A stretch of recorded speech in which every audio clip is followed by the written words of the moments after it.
In this lecture, I will discuss the various steps or what are the various aspects one has to consider for developing any algorithm. So, last class we discussed about the scripting language, that is pattern action statement, that is awk programming. So, what is awk programming? Script, the data driven language, right. So, this is a lot of potential applications, mainly when you handle data sets, or you can manipulate the outputs given from any of these programs, right, mainly for this massive data if you want to handle. So, there are various options available in awk programming. Either you can use one line commands, or you can make a kind of program, right, to run in Unix environment, right, to manipulate several data. Also specifically we discussed about the usage of these awk commands to manipulate PDB files. For example, how to get the C alpha atoms or how to extract the sequence information, right. So, also the how to get the data for the atom records and so on. Then also we discussed a little bit about the calculations we can also use for various arithmetic operations, right, also make proper outputs, right. You can use this awk in a efficient way. So, now the question is, okay, we discussed about various aspects of bioinformatics and databases and the tools, right. So, if you want to develop your own algorithm on different aspects, what are the various aspects we need to consider, and what are the available problems now you can tackle, right, in bioinformatics, right. I will explain now. So, first we need to identify research problem. So, we discussed various types. The two major types of research problems, one is a classification problem, that means yes or no, right, either yes or no. So, various aspects, whether the particular residue can bind or no, right, this is stabilized or not, right. This is a kind of classification problem. And the second one is a kind of exact real values, right, for example, is 4.5, right. So, what is the temperature? This is 21.2, right, exactly you can tell, right, this is the actual value. So, two types of problems, right, this is generally occurring in various fields of bioinformatics, right. So, I will explain some of the aspects in this lecture. So, once you define or once you identify your research problem, then how to proceed, right. There are various aspects we need to consider when you develop any algorithm.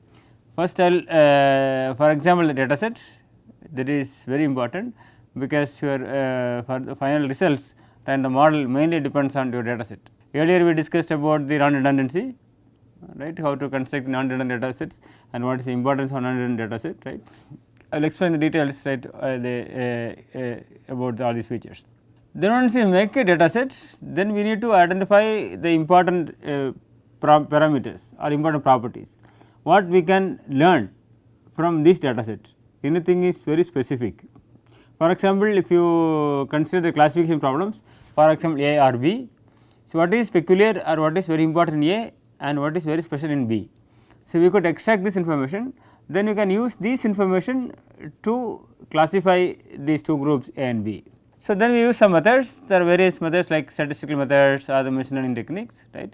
You can use this subjectively, you can see put some conditions and you can classify, okay, if this particular value is positive or negative, then this is class A or class B and so on.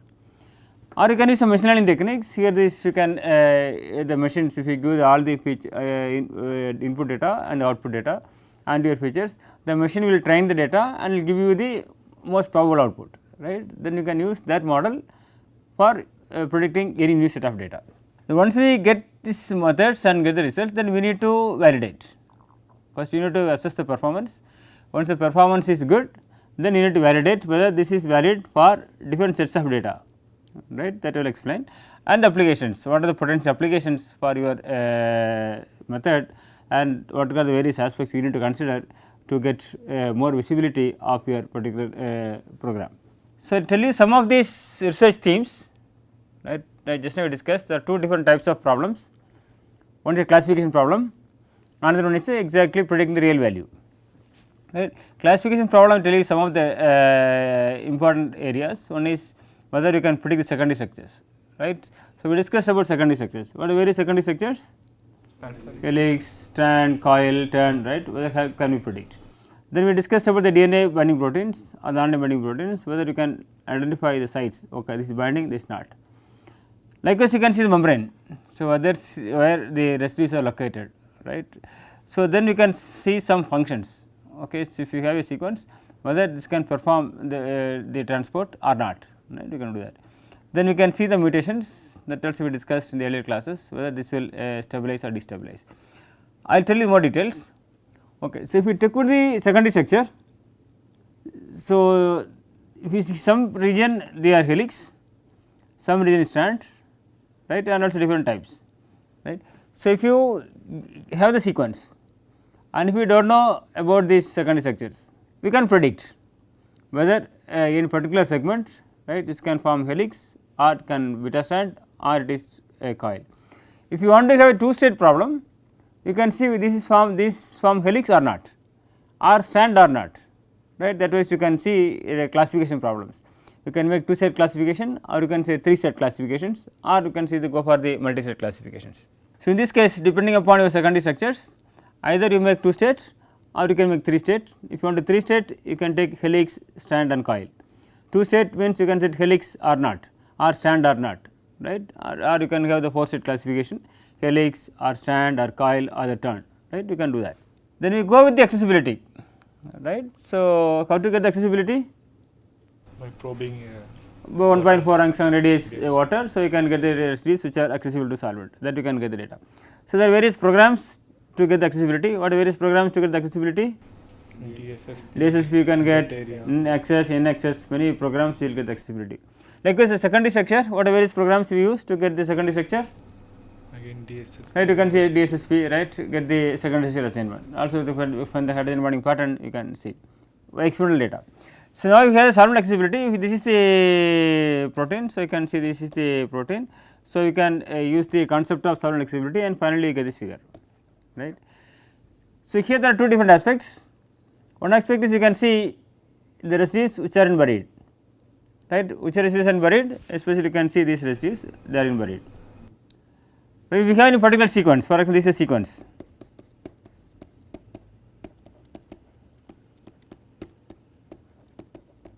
So, take this one, this is buried or exposed.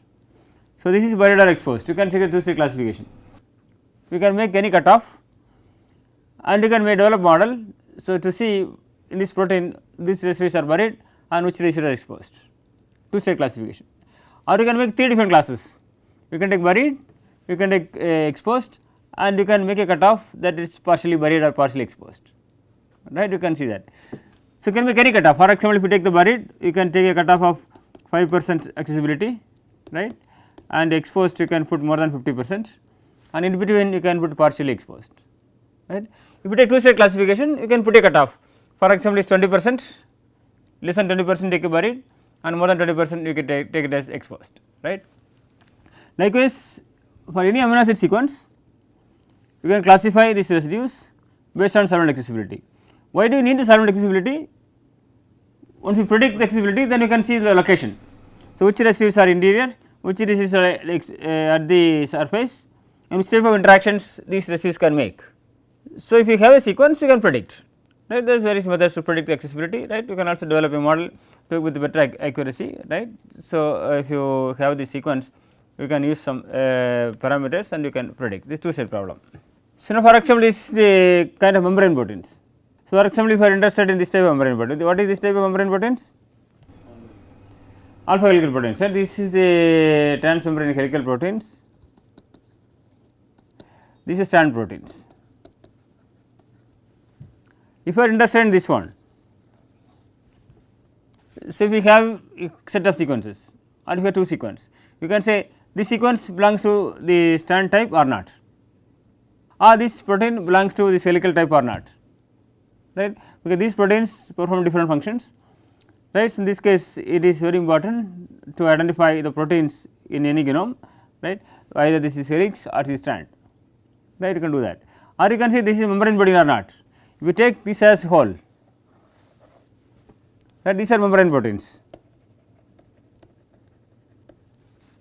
Here if you see this is a globular protein.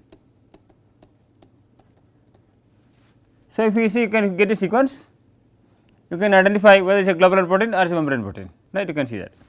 So, right. So, now if the case it is a protein is a membrane protein, so you identify a protein as membrane protein, right. What is a membrane protein? The proteins which are embedded in the biologic membrane. So, if we have this is a membrane, this you can see this is a membrane, right. So, the protein there are some several residues which are embedded into membranes. So, the question is if you take one particular residue this inside the membrane or not. So, take another residue here this is in the membrane or outside the membrane, right, because this will have functional implications, right, because they to understand the functions, right. So, it is very important to see whether any residue is located within the membrane or in the surface, right, this kind of classification problem. So, go one step further again. So, here we are talking about the binding. Till now you discussed about the single features, right, based on the structure either the helix or strand accessible or not accessible or the proteins membrane or not, right. So, now we getting a little bit complicated. So, we have the composition. For example, if you have DNA binding proteins, right. So, you have protein here, right, and you have the DNA, right.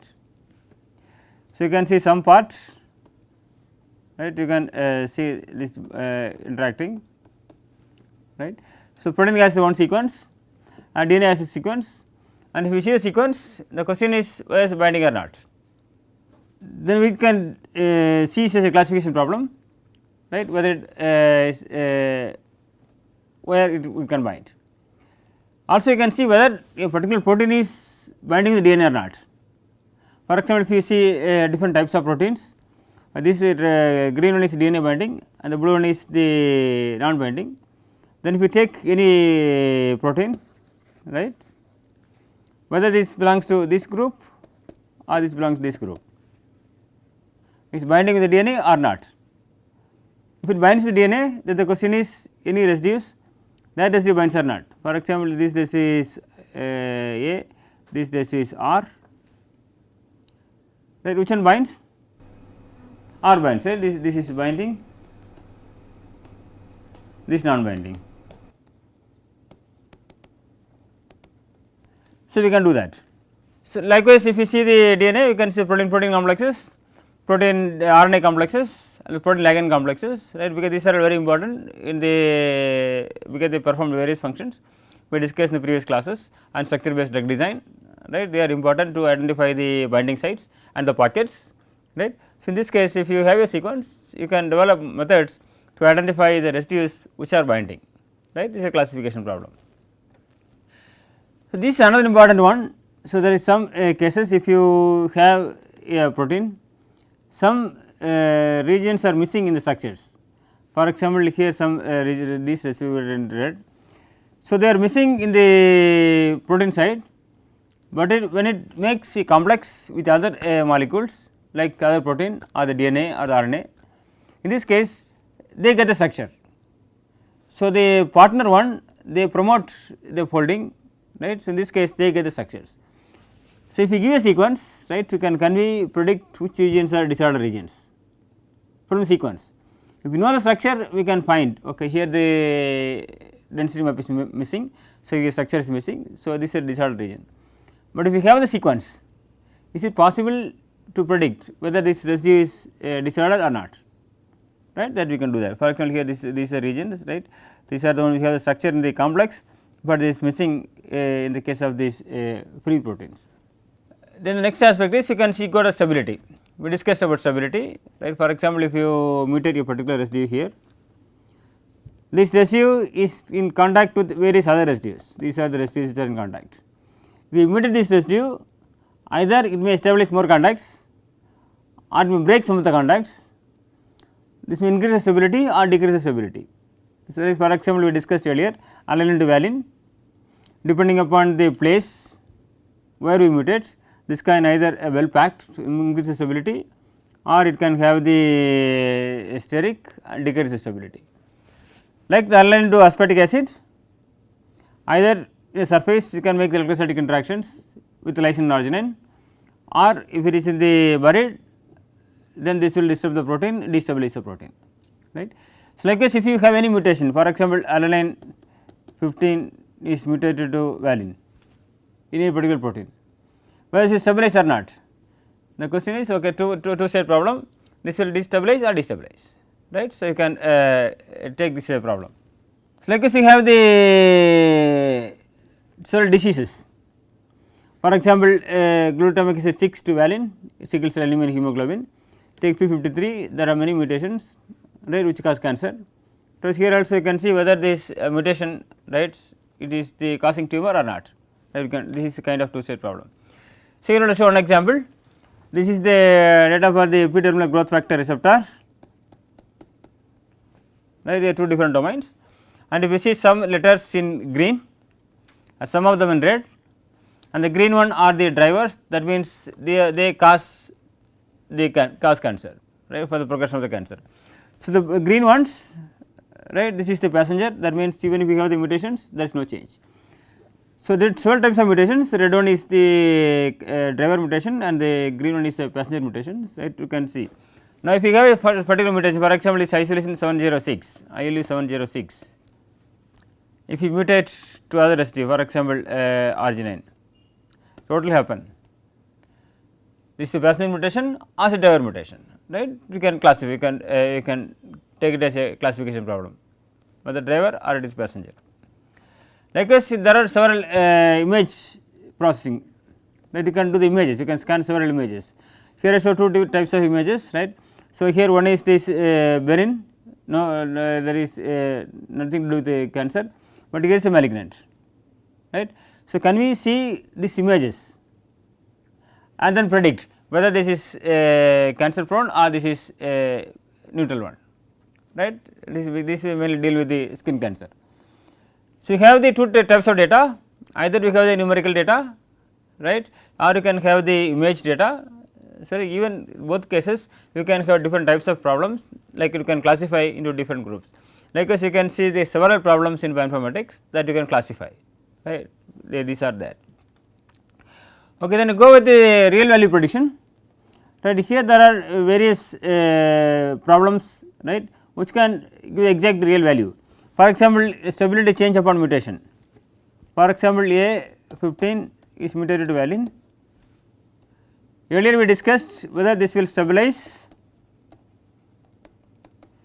or destabilize. This is a classification problem, but you can see also this will decrease the stability of 1.2 kilocalorie per mole. So, exactly real value. So, if you mutate in a specific residue, you can measure or you can predict the exact value, okay, this will change the stability by 1.2 kilocalorie per mole, this is a real value, you can do that. Like binding affinity of protein complexes, if you have one protein, this is another protein, if you combine these proteins, right, when you form the complex, right, the affinity, what is affinity, how strong these two proteins can interact. Like protein folding rates, we discussed the folding rate, how fast or how slow a protein can fold, right. So, you can see whether if we have a protein sequence, can we predict this is the folding rate, right, that you can predict. The solvent accessibility, right, earlier we discussed two type of classification, right, the buried or exposed, right. For example, if you have ASA value of 12 angstrom square, so we take a cutoff of 5 angstrom square, then this is predicted as exposed, right, predicted exposed, right, with different cutoff. If you put a 20 angstrom square cutoff, then this is predicted as buried, right. So, now you can exactly predict the values. Okay, this value is 12 angstrom square, you can predict, okay, this accessibility of particular residue is 12 angstrom square or 15 angstrom square, exactly you can predict real values. So, now we discussed about the different types of classification problems, right. Some of them I discussed, there are many problems available in the literature, right, for the applications to the bioinformatics. So, now the question is, for example, if you identify your problem, you want to classify, for example, driver mutation and passenger mutation or the stabilizing mutants and destabilizing mutants, what you have to do first? It is very important to construct data set, because data set is very important, because we need the experimental data for developing any model. If you use any predicted data, that is also predicted. So, then you will give the introduce more bias, right. In this case your sensitivity or your reliability will decrease, right. So, you need the reliable data. So, in this case we discussed about various databases. What are various databases we discussed earlier? Protein sequence database, Protein sequence, for example, UniProt, protein structure, PDB, structures PDB. DNA sequence, Okay, for example, the DNA sequences. What are the database for DNA sequences? DDBJ, GenBank, EMBL, GenBank, and protein stability, Protein database, right, enzymes, Blender database. So, several databases are available in the literature for the bioinformatics, reliable databases, right, widely used databases. Fine. First, if you want to develop any method, it is very important to construct a reliable data set, because all your results, right, depend on your data set, because data set is very sensitive, right, as much diversity you can add, right, and you have to get the as much reliable data as possible in the data set. So, you can, for example, if you are interested in the stability, you can go to the Protham database and you can get this data, right. When you get the data, if the full set of data we get, right, then we need to reduce the redundancy. Redundancy reduction is very important, otherwise what will happen if you do not reduce the redundancy, what will happen? results will be biased. We introduce bias. So, in this case model is biased with that particular data, because if you only have more data in same size, right. So, that will be biased with that particular data to improve the performance, right. Finally, if you have new data, right, then the method will fail. In this case, it is very important to have the non-redundant data set.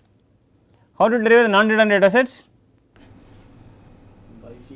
Yeah, for example, if you have sequences, then you can use the steady heat or Pisces or blast class to reduce the redundancy with various cutoff values. If you have the mutations, right, you can get the unique mutations, right. For example, A to A or 15 is mutated to valine, for example, 5 data are available, and you can consider the unique ones, right, for setting the analysis. Otherwise, if there is plus, your results will bias to this plus. So, you can make the non-redundant data set. So, if you have this is the main data set and you can get the non-redundant data, this is the non-redundant data set. So, this is the redundancy we removed, right. So, we have the non-redundant data set. Now, the next question is, when you develop a model, if you use all the data, then you can, the models will fit with respect to all your data. In this case, we do not know the reliability for the new data, right. In this case, you classify this into at least 2-3 groups. So, you can take it as a main data set, this you can use it for deriving your features or trying to assess the performance of your method, right, within your data set, whether your method can fit the data, right, that what you have. The method is not able to fit, then you need to find new features which can fit your data, right. So, then you keep new data sets, for example, to test or completely blind. Now, you are not taking any information from this data, right. Sometimes you take some of the information to derive the features and you can use leave some other information, they use as a test set, and some cases you are not at all using any of the data to in your data set or deriving any features, right. For example, if you calculate the propensity, you can get the propensity with the 100 proteins, then you can use some proteins, right, to train, and some proteins you can use test, and some cases completely new proteins you do not take any information from that also you can keep. In this case, in case there is no information you consider from that, right, that you can use as a blind data, completely new data, right. Likewise, you have the different data sets, one is the main data sets that you can train and cross validate, right, and you have the test set, right, and also you can use the blind data that is completely new. For example, if you take a new data, right, how to take this in the, if you take any classification problems, you can leave the new data, but take the old data for the data sets, because even if you get some features, right, for example, if you take the heterogeneity values, you take from the literature 20 residues, but we do not know which proteins they consider to derive the values, right. If you use this test set, even your data set is new, if you use a heterogeneity as a feature, then the values that are included in this test, but with a completely new data, so that means this data is totally new, no information is taken from that particular data, right. So, this is how we take it as a blind data set, fine. So, why do we need 3 different types of data sets? to check reliability, right, because otherwise if you check with this data set you can get the accuracy of 97% for example, you will be very happy. So, 97 is a good number, right. So, then you see think that okay your method is working fine, right, because we do not consider that there is some overfitting in the data. So, here your method is try to accommodate all the your data with some specific features. So, you do not know whether this can also work with this new data, that is the one we need to predict, right. Otherwise, if you do with the same data set it is a kind of predicting yesterday's weather, right, but we need to predict tomorrow's weather. So, in this case we need completely blind. So, we do not know, right, with the present conditions, right, and the other environmental factors we will think okay tomorrow may rain, right. Likewise, we have to get the information from this main data set, and with the available conditions with the known information you can predict the blind data, right. This is why we need more data sets. It is very sensitive because data set is very important. So, even if you take time to derive data set, so you have to be careful to make a good data set. So, this is the reason if you make a good data set you will get a lot of citations, because people do not want to do that, because it is very time consuming, right, compared with the other steps in developing algorithm. So, they usually they do not want to do the develop data set, they try to find any data set is available readily available, right. So, they get the readily available data sets and they train and they use their own methods on the data sets, right. So, if you make your own data sets reliable data sets, then that will be used by many researchers in the literature. So, now when you have the data set, okay, so you have the data sets for the training or the whatever the blind or the data sets, then what can we do next? So, we try to understand and see whether any intrinsic properties within your data set, can we identify any important features which can fit your data, right. For example, if you have the two proteins, one is a globular protein, one is a membrane protein, right, can you find any information, for example, with respect to the amino acids, any specific residues, right, are biased, right, are over represented in any of these proteins or under represented in these proteins. Then if you see new ones you can say okay this residue is over represented here, for your test set also it is over represented. So, this could be used for identifying the type of protein. So, we have to find the different features, right, because the various features we discussed. What are various sequence based features? Amino acid composition, Occurrence, composition, average amino acid property, average properties, molecular weight, right, pair. profiles, conservation score. So, we can derive various properties using the sequences. Like if you have structures, there also you can derive various features, for example, accessibility, Second, contacts, contact order, potentials, right. So, you can see derive various surrounding hydrophobicity, right, we can derive various features using the structures, right, contact order, long range order and so on, right. So, now if you have a sequence or if you have a structure, you can think of the reliable features which can address your problem, right. For example, if you are interested in the binding affinity of protein complexes, right, this is like high affinity or low affinity. So, relate the features which are relevant to the affinity. For example, if you take the affinity we discussed of protein complexes, so which interactions are important? Electrostatic and the cation pi and the aromatic interactions. So, in this case you can look for the residues which are responsible for this type of interactions.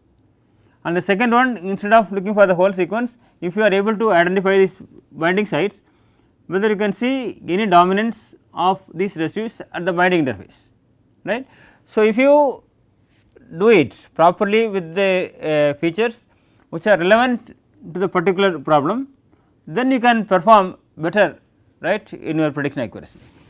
So, you mentioned some of these features like the physicochemical properties or specific interactions. For example, what are the physicochemical properties? For example, molecular weight, you can just shape, charge, okay, charge, hydrophobicity and so on. What are the interactions? You can electrostatic interactions, van der Waals interactions, hydrophobic interactions, so on.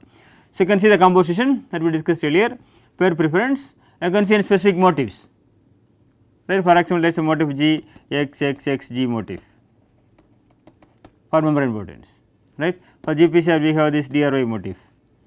Also we discussed about the beta barrel membrane proteins, right, that is glycine, then polar, right, and hydrophobic, polar, hydrophobic, this motif, right. The various motifs, right, are present for different types of proteins with specific functions or specific structures. So, you can derive these features, right, or relevant features, right, with your sequence.